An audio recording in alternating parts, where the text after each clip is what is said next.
You are listening to Alex Nanlohi Podcast, to know the Lord and to make Him known.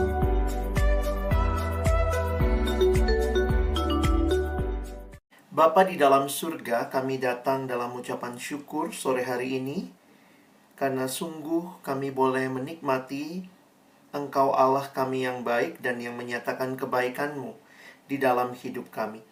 Kami bersama-sama akan membuka firman-Mu, ya Tuhan. Kami mohon waktu kami membuka firman-Mu, bukalah juga hati kami. Jadikanlah hati kami seperti tanah yang baik, supaya ketika benih firman Tuhan ditaburkan boleh sungguh-sungguh berakar, bertumbuh, dan juga berbuah nyata di dalam kehidupan kami.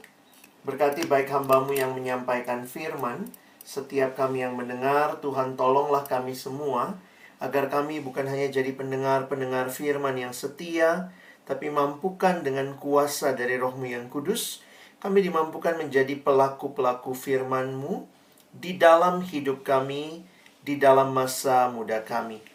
Bersabdalah ya Tuhan, kami anak-anak-Mu sedia mendengarnya, dalam satu nama yang kudus, nama yang berkuasa, nama Tuhan kami Yesus Kristus. Kami menyerahkan pemberitaan firman-Mu. Amin. Shalom teman-teman. Kita sama-sama akan belajar pada sore hari ini dari kebenaran firman Tuhan. Dan saya coba share ya untuk screen sore ini. Untuk kita bisa melihat, saya menyiapkan presentasi slide buat kita untuk membahas tema ini, ya. Akulah terang dunia. Jadi ini bagian dari apa yang Tuhan Yesus sampaikan dalam Injil Yohanes. Beberapa kali, ada 7 kali dikatakan Yesus mengatakan akulah, aku adalah. Dan ini menunjukkan kembali kepada siapa Yesus yang datang ke dalam dunia. Nah, untuk memahami bagian ini, mari sama-sama kita membaca di dalam Injil Yohanes pasal yang ke-8, ayat 12 sampai dengan ayat yang ke-20, ya. Injil Yohanes pasal yang ke-8, ayat 12 sampai dengan ayat yang ke-20. Teman-teman bisa lihat, saya sudah tulis ayatnya di depan supaya teman-teman bisa sambil membaca. Jadi bisa tidak usah bolak-balik begitu ya. Nah, saya akan mengajak kita membaca juga. Jadi tolong baca juga, mungkin bisa bersuara atau dalam hati, tapi coba ikuti ya. Maka Yesus berkata pula kepada orang banyak, katanya, akulah terang dunia. Barang siapa mengikut aku, ia tidak akan berjalan dalam kegelapan, melainkan ia akan mempunyai terang hidup.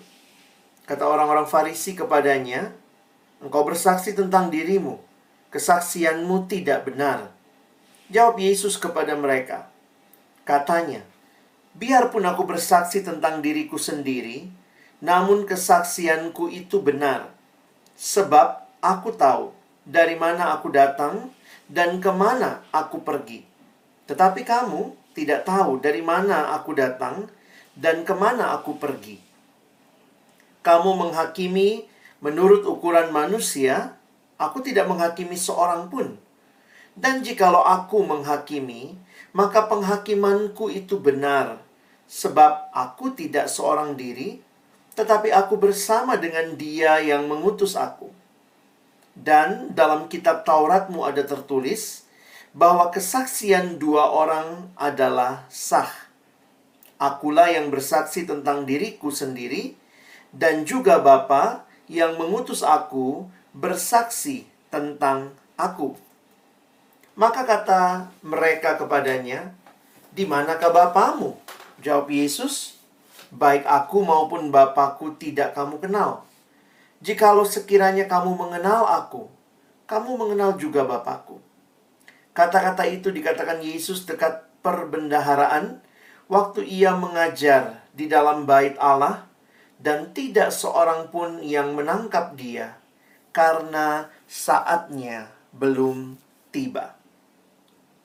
Nah, teman-teman yang dikasihi Tuhan, kalau kita melihat apa yang disampaikan di dalam bagian ini, maka tentu kita harus melihat juga dari bagian sebelumnya, di mana pada waktu itu Yesus sedang berada di Yerusalem untuk perayaan Pondok Daun. Ya, nah teman-teman bisa melihat sedikit tentang perayaan Pondok Daun yang dirayakan orang Israel. Mereka tinggal di tempat-tempat yang dibuat dari pondok, dari daun begitu ya. Itu mengingatkan mereka perjalanan yang mereka sudah lalui ketika Tuhan membawa mereka keluar dari Mesir.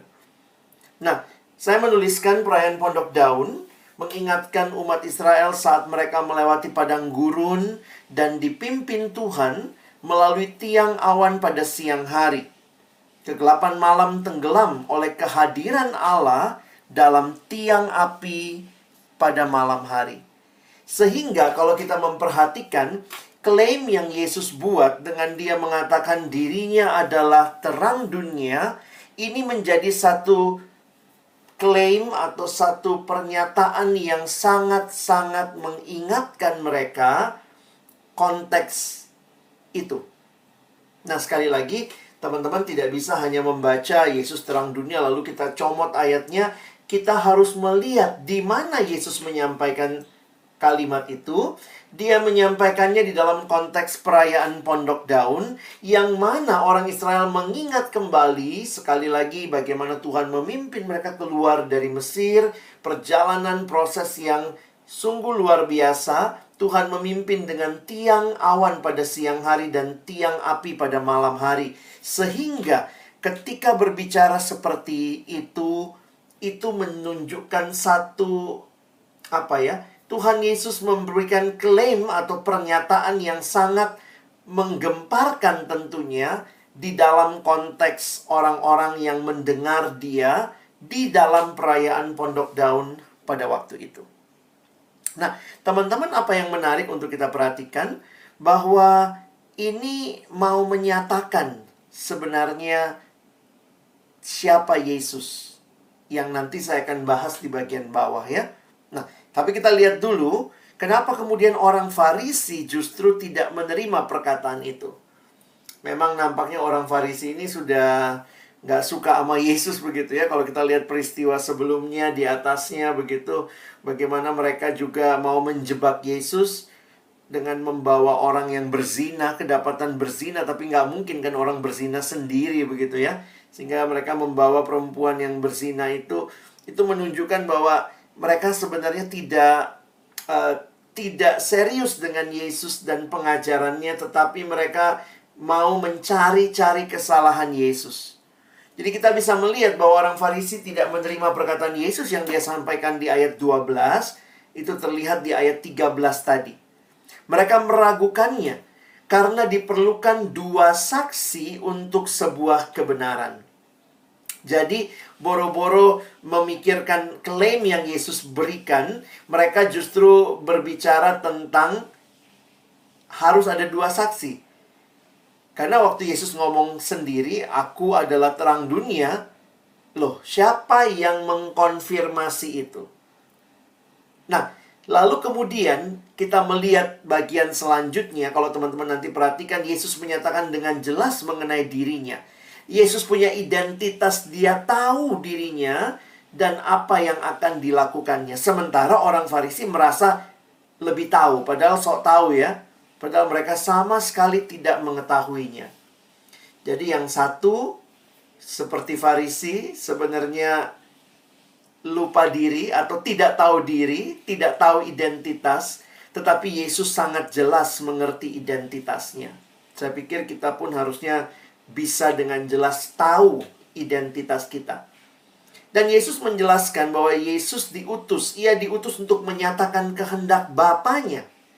Dan dengan demikian, ada 2 pribadi yang memahami Yesus. Siapa itu? Dirinya sendiri dan Allah. Dan hal ini dipandang benar menurut hukum Taurat. Mungkin kita bingung gitu ya. Apa sih maksudnya? Kok lucu gitu ya? Harus ada 2 saksi, lalu kemudian saksi satunya adalah diri orang itu sendiri. Nah, teman-teman, sebenarnya ini terkait sekali lagi dengan konteks kebiasaannya orang Yahudi.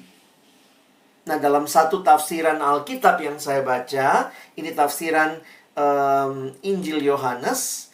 Nanti teman-teman bisa dapat slide saya ya. Tapi sederhananya kalau kalian perhatikan, bahwa di dalam ajaran rabbinic teaching, di dalam ajaran para rabi, kalau seorang bicara tentang dirinya, berarti dia bersaksi tentang dirinya, itu dianggap nggak sah. Kalau dia sendiri. Tetapi kalau dia dan ada orang lain menyatakan kesaksian, maka itu dihitung sah karena dihitung dua. Kesaksian diri pribadi dan kesaksian dari orang lain. Nah, ada contoh di dalam Mishnah, ini salah satu kitabnya orang Yahudi ya, yang menjelaskan atau mendeskripsikan tentang aturan-aturan Taurat. Jadi, kalau ada dua orang pria yang bilang, saya imam. Yang satu juga bilang, saya imam. Maka mereka masing-masing tidak dianggap sah. Karena masing-masing hanya mengakui dirinya sendiri imam. Tetapi, kalau mereka saling menyatakan, misalnya yang satu bilang, saya imam. Terus yang satu bilang juga, saya imam. Terus kemudian yang satu bilang, iya, kamu imam. Lalu yang satu juga bilang, iya, kamu imam. Maka itu dianggap sah. Gitu ya. Ini jadi unik juga ya. Jadi, kalau kita perhatikan, mereka menganggap Yesus ini tidak sah karena Yesus hanya menyatakan kesaksian pribadinya. Dan nanti kalau teman-teman perhatikan, argumentasi Yesus mengatakan bahwa yang memberikan kesaksian tentang aku bukan hanya aku, tetapi Allah yang mengutus aku. Dan kalau udah bicara Allah yang mengutus, ya siapa lagi yang bisa bilang nggak benar begitu ya. Nah, teman-teman bisa lihat nih, di dalam bahasa Indonesia masa kini, itu sebenarnya bisa dilihat dengan lebih jelas. Di dalam hukum Musa tertulis begini, kesaksian yang benar adalah kesaksian dari dua orang. Jadi jangan pikir dua orang itu mesti dua orang di luar diri yang bersaksi. Tetapi termasuk orang yang bersaksi itu ya. Yang memberi kesaksian tentang diriku ada dua, kata Yesus. Aku dan Bapa yang mengutus aku. Dan kemudian Yesus melanjutkan bahwa mereka memang tidak kenal Bapa, dan mereka adalah orang-orang yang nanti kalau kita lihat diskusinya lebih lanjut adalah Yesus tanya, siapa kalau kamu, siapa Bapamu, begitu ya. Kalau kamu memang dari Allah, kamu pasti mengerti apa yang aku maksudkan. Nah, jadi teman-teman, sekali lagi klaim bahwa Yesus adalah terang dunia. Ini adalah klaim yang dinyatakan di tengah-tengah perayaan Pondok Daun. Biasanya mereka akan tinggal di pondok-pondok selama kurang lebih 1 minggu begitu ya. Dan itu akan menjadi perayaan setiap waktu. Bahkan juga di dalam tradisi katanya mereka biasanya pada malam harinya itu akan menyalakan lampu atau mungkin bukan lampu seperti kita ya, tapi pelita begitu ya, atau terang yang ada di bait Allah pada waktu itu karena belum ada listrik ya. Maka itu dinyalakan sebagai simbol-simbol yang memberikan peringatan mereka kepada apa yang Allah lakukan bagi mereka di masa yang lalu. Dan lihat sekali lagi, di tengah situasi itu Yesus menyatakan klaimnya, akulah terang dunia, dan barang siapa yang mengikut aku, ia tidak akan berjalan di dalam kegelapan, melainkan ia akan mempunyai terang hidup. Dan teman-teman perhatikan, langsung dapat reaksi dari orang Farisi yang tidak setuju. Tetapi Yesus kemudian dengan kesadaran penuh akan identitasnya, siapa dirinya, siapa Allah yang mengutus dia, dan Yesus berargumentasi dan menyatakan, no, aku bersaksi menyatakan kebenaran. Nah, jadi teman-teman, ini menjadi hal yang menarik untuk kita perhatikan. Apakah waktu kita mendengar kesaksian Yesus, kita percaya kepadanya? Atau jangan-jangan kita seperti orang Farisi yang justru menolak kesaksian itu.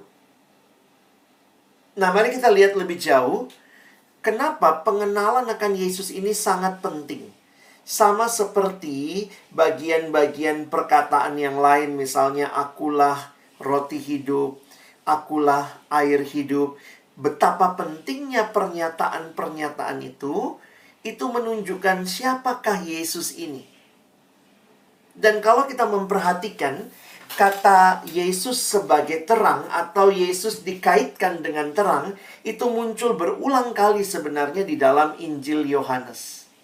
Kalau teman-teman memperhatikan bahwa di dalam Injil Yohanes ini ada penafsir Alkitab yang mencoba menghitung, dia mengatakan ada kurang lebih 22 kali Yesus dikaitkan dengan terang. Sang Firman dikaitkan dengan terang. Teman-teman nanti bisa pelajari lebih jauh. Tetapi dia mulai dari sebenarnya di dalam bagian awal Injil Yohanes. Yohanes pasal yang pertama, ayat yang keempat sampai ayat yang kelima. Perhatikan, di dalam dia ada hidup. Dan hidup itu adalah terang manusia. Terang itu bercahaya di dalam kegelapan dan kegelapan itu tidak menguasainya. Ini yang disebut sebagai dialektikanya Yohanes. Jadi Yohanes banyak menuliskan dengan istilah dialektika secara teologis. Maksudnya dia mencoba mengkontraskan terang, gelap. Hidup kekal, binasa. Mati, hidup. Nah teman-teman kalau membaca seluruh Injil Yohanes, kita akan menemukan dialektika itu. Jadi ada dua kontras yang disampaikan. Dan itulah ayat yang kita lihat tadi di dalam Yohanes pasal yang ke-8 ayat yang ke-12. Yesus menyatakan klaim, akulah terang dunia. Jadi sekali lagi Yesus menyatakan itu di tengah-tengah perayaan Pondok Daun. Dan satu penafsir mengatakan sebenarnya ini sangat menggelegar karena Yesus tidak hanya bicara dia adalah terang bagi orang Israel. Sebagaimana yang mereka peringati bahwa Allah yang membawa mereka keluar dari Mesir menyertai mereka dalam perjalanan di padang gurun, maka hari raya Pondok Daun mengingatkan mereka bahwa ada tiang api yang menyatakan Allah menyertai Israel. Tetapi Yesus memberikan klaim yang universal. Dia bukan hanya untuk Israel. Akulah terang dunia. Dan teman-teman perhatikan, tidak hanya sampai deklarasi akulah terang dunia, tetapi ada seruan. Barang siapa mengikut aku, ia tidak akan berjalan dalam kegelapan, melainkan ia akan mempunyai terang hidup. Dan kalau teman-teman mempelajari lebih jauh lagi di dalam bagian yang seterusnya, Yohanes pasal yang ke-12, dikatakan aku telah datang ke dalam dunia sebagai terang, supaya setiap orang yang percaya kepadaku jangan tinggal dalam kegelapan. Wah, ini seruan yang penting buat kita semua. Waktu kita mengerti Yesus yang kita puji, kita sembah, kita katakan dialah Tuhan dan Juru Selamat, maka kita pun menyadari dia adalah terang dunia. Dan terang itu, waktu bercahaya di dalam hidup kita, kita tidak akan tinggal terus-menerus di dalam kegelapan. Teman-teman, seruan Yesus sebagai terang bukan hanya sesuatu yang dideklarasikan, tetapi ini adalah sebuah pengalaman transformatif yang membawa perubahan bagi orang-orang yang sungguh-sungguh mau mengikut dia. Dan apa yang bisa kita pelajari? Nah, saya sedikit mau menarik kepada konsep utama dalam Injil Yohanes. Karena saya dengarkan teman-teman mempelajari akula. Maka itu kita tidak bisa lepaskan dari konsep utama Injil Yohanes. Nah, teman-teman, waktu membaca di dalam Perjanjian Lama, sebenarnya istilah terang ini juga dikaitkan dengan apa? Kalau kalian membaca kitab Nabi Yesaya misalnya, teman-teman bisa melihat bahwa setiap kali terang ini disampaikan, ini bahasa yang universal juga muncul. Dan sebenarnya itu adalah menyatakan Mesias. Contoh ya, kita lihat ayat-ayat mesianik dalam kitab Yesaya misalnya. Salah satunya Yesaya 49 ayat yang ke-6. Ketika dikatakan terlalu sedikit bagimu, ini kata Tuhan kepada Yesaya ya, hanya untuk menjadi hambaku, untuk menegakkan suku-suku Yakub dan untuk mengembalikan orang-orang Israel yang masih terpelihara. Nah, perhatikan nih. Tetapi aku akan membuat engkau. Nah, ini engkaunya ini adalah Mesias, hamba Tuhan. Memang ada yang bilang pada waktu itu dikaitkan dengan Yesayanya. Nah, tetapi sebenarnya dalam konteks yang lebih luas, maka penggenapannya bisa jadi kepada Yesaya pada waktu itu. Tetapi juga bahkan melampaui itu, ayat ini bicara tentang Mesias yang nanti akan datang. Perhatikan. Tetapi aku akan membuat engkau menjadi terang bagi bangsa-bangsa, supaya keselamatan yang daripadaku sampai ke ujung bumi. Jadi, balik lagi ya, jangan lupa umat Israel itu kan sangat ngelotok sama perjanjian lama mereka. Dan waktu Yesus berkata, akulah terang, maka mereka akan mengingat kembali salah satunya di dalam perjanjian lama, apa yang dinubuatkan bahwa ketika Mesias itu datang, dialah terang bagi bangsa-bangsa. Jadi, mendengar istilah terang, salah satunya ingatan mereka yang menguasai perjanjian lama umat Israel akan langsung mengerti tentang Mesias. Nah, ternyata bukan hanya Mesias. Kalau teman-teman mempelajari juga tentang terang di perjanjian lama, ini juga kaitan dengan Allah sebagai terang. Wah, ini menarik ya. Allah Yahweh, Allah perjanjian, Allah yang mengikat perjanjian dengan Israel dalam Mazmur 27 ayat yang pertama, dinyatakan Tuhan, Yahweh, lihat Tuhannya huruf besar semua ya. Ini nama Allah perjanjian. Tuhan adalah terangku dan keselamatanku. Kepada siapakah aku harus takut? Tuhan adalah benteng hidupku. Terhadap siapakah aku harus gemetar? Nah, teman-teman, kenapa ayat-ayat ini saya angkat?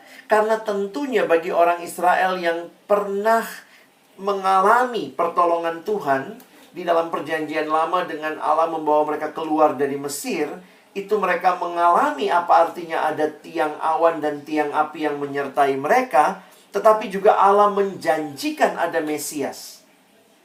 Dan juga gambaran terang itu sendiri adalah Allah sendiri. Jadi teman-teman, gambaran ini bagi saya seirama dengan apa yang menjadi tujuan penulisan Injil Yohanes. Nah, coba teman-teman perhatikan. Di akhir Injil Yohanes, sebelum epilog pasal 21, kita menemukan ayat ini.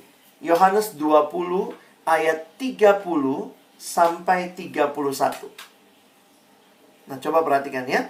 Yohanes 20 ayat 30 sampai 31. Nah, saya bacakan buat kita. Memang masih banyak tanda lain yang dibuat Yesus di depan mata murid-muridnya yang tidak tercatat dalam kitab ini. Tetapi semua yang tercantum di sini telah dicatat supaya, nah perhatikan, supaya kamu percaya. Nah, percayanya kepada apa? Bahwa Yesuslah Mesias, anak Allah. Istilah anak Allah sebenarnya tidak bicara hubungan biologis. Tetapi istilah anak Allah merujuk kepada Dia adalah Allah sendiri. Jadi Yesus anak Allah berarti Dia punya kualitas, anak punya kualitas seperti Bapaknya. Maka berarti Yesus juga adalah Allah. Nah, teman-teman bisa membayangkan ketika disampaikan tentang hal ini, Yesus adalah Mesias, Yesus adalah anak Allah, itu tujuannya Yohanes tulis Injilnya. Karena itu klaim Yesus bahwa Dia adalah terang, ini terkait dengan pemahaman Mesias di perjanjian lama. Dan bahkan terang itu menyatakan Allah, Yahweh, Allah perjanjian itu sendiri adalah terang itu. Dan sekali lagi, bukan hanya Dia Mesias, bukan hanya Dia Allah, tetapi Yesus yang adalah Allah, Mesias yang dijanjikan akan membawa kehidupan yang kekal bagi setiap orang yang percaya. Jadi teman-teman, sekali lagi ini sangat syarat makna waktu Yesus mengatakan akulah terang dunia. wow, orang-orang itu akan langsung mengingat. Itu klaim yang Yesus buat, mau menyatakan dirinya sebagai Mesias dan juga sebagai Allah sendiri. Nah, teman-teman, bagaimana kita membawa ini dalam hidup kita ya? Saya ingat kalimatnya C.S. Lewis. C.S. Lewis mengatakan kalimat ini, kutipan ini yang sering banyak dipakai atau banyak orang mengutip kembali. Sore ini saya pakai. Dia berkata begini, I believe in Christianity as I believe that the sun has risen. Saya percaya kepada kekristenan sebagaimana saya percaya, saya yakin akan matahari yang terbit. Not only because I see it, bukan hanya karena saya melihatnya, but because by it I see everything else. Jadi kalau teman-teman mempelajari kembali klaim Yesus tadi, saya pikir bisa dikaitkan dengan apa yang disampaikan oleh C.S. Lewis ini. C.S. Lewis mau menyatakan bahwa sebenarnya bukan hanya waktu matahari terbit saya jadi tahu ada matahari, tetapi melalui matahari yang terbit itu yang sinarnya memancar, saya jadi tahu semua yang lain. Nah, kita bisa kaitkan begini ya. By claiming to be the light of the world, dengan menyatakan dirinya sebagai terang dunia, sebenarnya Yesus lagi ngomong apa sih? Yesus sedang mengatakan, hanya melalui saya, kamu bisa melihat dan mengerti segala sesuatu yang lain. Only by me can you see and understand this world. Teman-teman, sekali lagi ya, kalimatnya jangan lupa, itu tidak berhenti akulah terang dunia. Tapi kalimat selanjutnya ada dampak atau ada konsekuensi di mana Yesus berkata, barang siapa mengikut aku, ia tidak akan berjalan di dalam kegelapan, melainkan ia akan mempunyai terang hidup. Orang-orang yang mengalami kehadiran Tuhan, kenal siapa Tuhan, bukan hanya dia akhirnya tahu Tuhan, tetapi dengan pengenalannya akan Tuhan, dia akan melihat seluruh bagian hidupnya dengan utuh. Sehingga your life will only make sense as you submit to Jesus. Kamu akan bisa ngerti hidup, masuk pemikiranmu dengan masuk akalmu dengan baik, hanya kalau engkau menyerahkan dirimu kepada Yesus. Karena ketika sang terang dunia itu hadir dalam hidupmu, dia akan menolong kamu juga melihat semua hal yang lain. Until the light of the world illuminates your world, you'll never make sense of the world. Nah, ini saya senang ya kutipannya ya. Sebelum terang dunia itu menyinari duniamu, maka kamu nggak pernah bisa ngerti dunia. Kira-kira begitu ya. Dan Jesus is the light of the world, and only by following Him can we see. Nah, teman-teman, sekali lagi yang saya mau sampaikan adalah klaim Yesus dikaitkan bukan sekadar dengan kehadirannya sebagai terang dunia, sebagai Allah, sebagai Mesias, tetapi klaim Yesus itu membawa transformasi dalam hidup kita yang menyerahkan diri, yang mau dipimpin, yang mau terus diarahkan oleh Tuhan. Saya pikir inilah yang kita butuhkan. Kita butuh juru selamat yang bukan hanya Allah yang luar biasa, tetapi Allah yang hadir dan memberikan transformasi itu terjadi di dalam keseharian kita. Nah, teman-teman bisa lihat, di dalam perjanjian baru sebenarnya ada pengajaran lebih lanjut lagi tentang terang dunia. Salah satunya Yesus sendiri. Yesus mengatakan apa? Kepada murid-muridnya di Matius 5 ayat 14, kamu adalah terang dunia. Maka semua orang yang mengikuti Yesus disebut terang dunia. Sekarang identitas kita mesti tahu diri nih. Kita adalah terang dunia. Dan Yesus berkata, kota yang terletak di atas gunung tidak mungkin tersembunyi. Ya, namanya terang, dia akan bersinar. Dan waktu dia bersinar, maka sekitarnya akan mengerti dan menyadari itu. Nah, sekarang jadi pertanyaan. Jadi terang dunia itu siapa? Yesus atau kita? Ini jadi pertanyaan menarik nih. Terang dunianya Yesus apa kita? Maka satu penafsir saya kutip, dia mengatakan kita adalah terang dunia, Yesus juga adalah terang dunia. Tetapi kita harus sadar, kita bukan sumber terang itu. Yesus terang dunia karena dia adalah sumber terang itu. Kita bukan sumber terang itu. Tetapi kita dipanggil oleh Yesus menjadi terang dunia. Sehingga bagaimana caranya engkau dan saya bisa menjadi terang dunia yang bersinar di dalam dunia? Miliki relasi dengan Yesus, sang sumber terang itu. Dan ketika dia menerangi hati kita, nah kita lihat, nah ini aplikasinya ya. Karena saya dengar realita sekarang, katanya kita ini dunianya makin terang ya. Jarang mati lampu kalau di Jakarta dan sekitarnya. Terus kayaknya listrik masuk desa sampai di pelosok-pelosok. Oh, listrik mulai menyala. Tetapi ternyata banyak orang yang masih still in darkness. Tetap di dalam kegelapan. Karena itu panggilan hidup sebagai anak terang adalah konsekuensi logis engkau yang mengerti Yesus sebagai terang dunia. Kalau teman-teman mengatakan Yesus terang dunia, engkau mengalami terang dunia itu menyinari hatimu, maka ini konsekuensi logisnya. Efesus 5 mengatakan kalimat ini. Memang dahulu kamu adalah kegelapan, tetapi sekarang kamu adalah terang di dalam Tuhan. Sebab itu, hiduplah sebagai anak-anak terang. Ingat identitasmu. Yesus saja tahu persis identitasnya. Teman-teman, engkau dan saya adalah terang dunia. Anak-anak terang.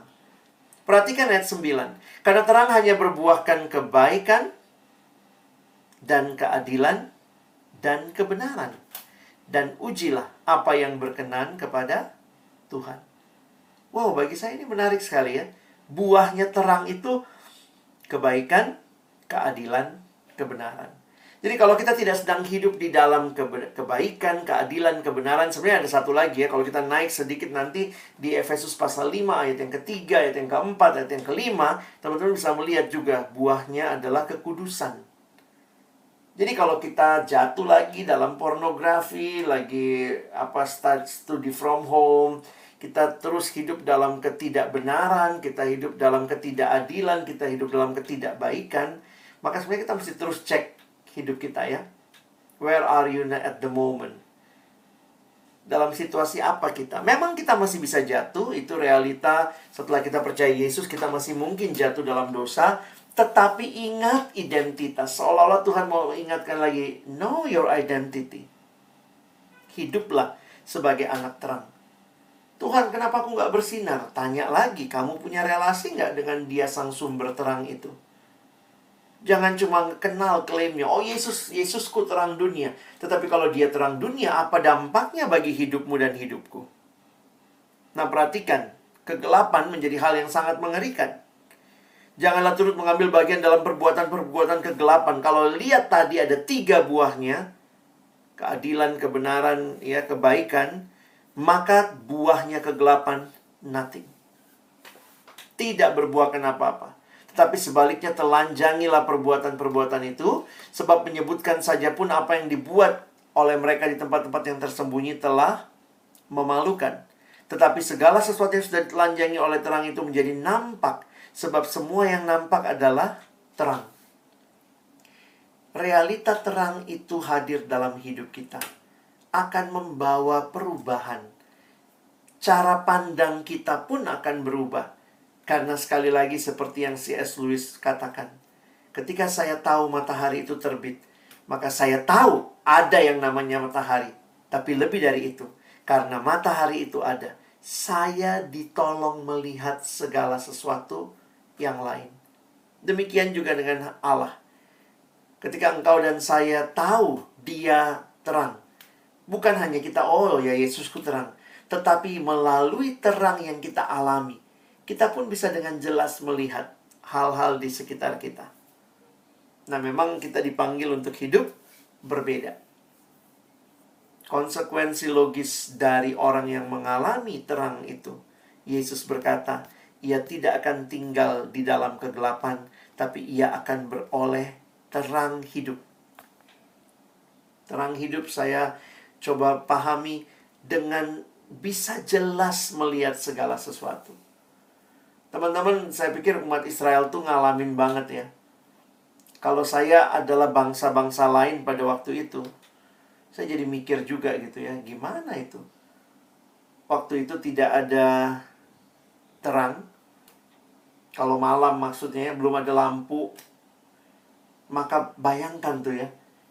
Itu bagus banget kalau kita lihat malam-malam Israel dipimpin Tuhan. Wih, ada tiang api gitu yang berjalan gitu ya bersama mereka, memimpin mereka. Saya pikir wow, itu satu hal yang luar biasa di tengah kegelapan.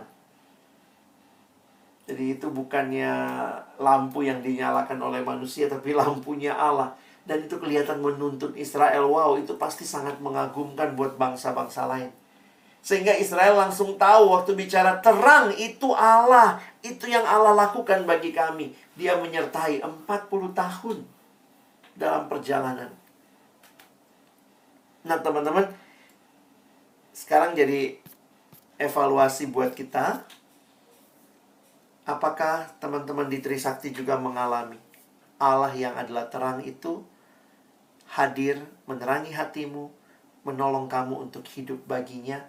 Benar-benar engkau diterangi dan bisa lihat semua dengan jelas. Saya tutup dengan ilustrasi ini ya. Kadang-kadang kita suka mikir, ya terang kalau ditanya, terang lawannya apa? Oh, terang lawannya gelap. Gelap lawannya terang. Ya, orang bodoh juga tahu gitu ya. Tapi sebenarnya kalau kita mempelajari lebih jauh lagi, maka sebenarnya terang sama gelap itu nggak berlawanan, teman-teman. Loh kok bisa gitu ya? Tetap sih kalau ujian bahasa Indonesia isi ya, itu berlawanan ya. Tetapi kalau kita mau melihat esensi, terang sama gelap tidak berlawanan. Teman-teman fisika mungkin ngerti gitu ya, yang suka fisika, bahwa sebenarnya kalau kita perhatikan, kalau terang sama gelap berlawanan, berarti kan sama kuat. Maka ini konsekuensinya. Kalau benar-benar sama kuat, harusnya begini. Kalau ada senter terang untuk menerangi kegelapan, seharusnya kalau itu sama kuat, ada senter gelap untuk menggelapi keterangan. Gitu ya. Saya ulangi. Kalau sama kuat, maka harusnya ada senter terang untuk menerangi kegelapan, dan sebaliknya harusnya ada senter gelap untuk menggelapi keterangan.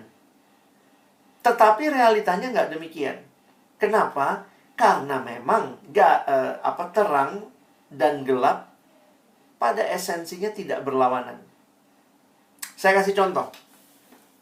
Saya kasih sebuah cerita, kalian coba tangkap inti ceritanya ya.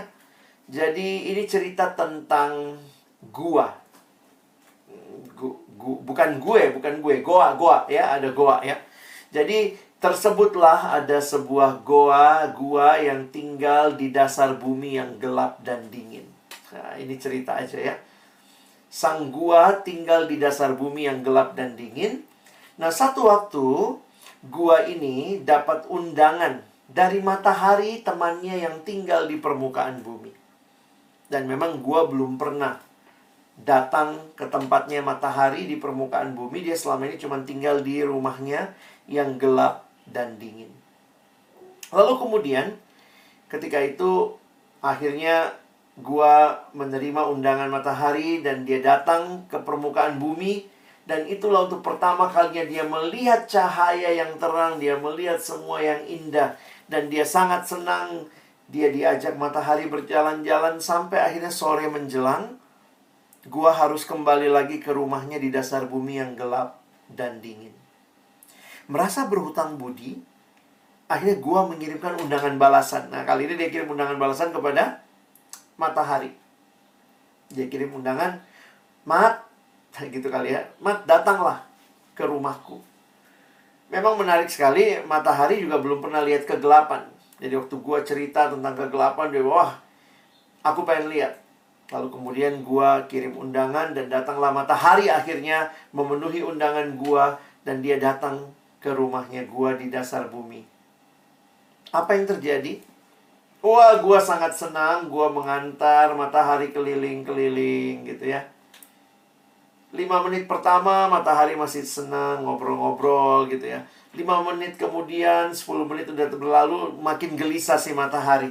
Sampai akhirnya 15 menit matahari kemudian berkata sama gua, berhenti. Gua, lu janji sama saya, lu janji untuk tunjukkan kegelapan. Kita udah muter-muter 15 menit. Mana kegelapan itu?